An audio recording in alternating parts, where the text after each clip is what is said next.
चोरांचा नवा फंडा, शासनाला घातला गंडा. नमस्कार, इंद्रधनुष्य टाइम्समध्ये आपलं स्वागत आहे.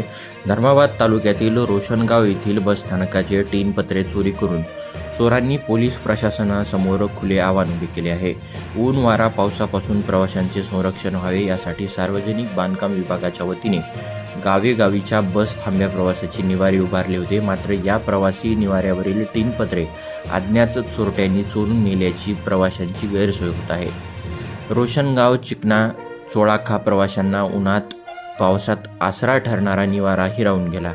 सार्वजनिक बांधकाम विभागाने करारान्वये सदरील कंत्राटदाराकडून लवकरात लवकर निवाऱ्याची दुरुस्ती करावी अशी मागणी होत आहे.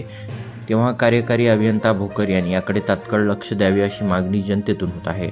अभियंता सार्वजनिक बांधकाम खाते धर्माबाद यांनी संबंधित पोलीस स्टेशनला लेखी तक्रार दिली आहे. तेव्हा अशा टोळ्यांचा कायमचा बंदोबस्त करावा अशी मागणी प्रवासी संघटनेचे शंकरराव जाधव रोशनगावकर यांनी केली आहे. या गंभीर प्रकरणामुळे पंचक्रोशीत चोरांचा नवा फंडा, शासनाला घातला गंडा अशी चर्चा होताना दिसत आहे.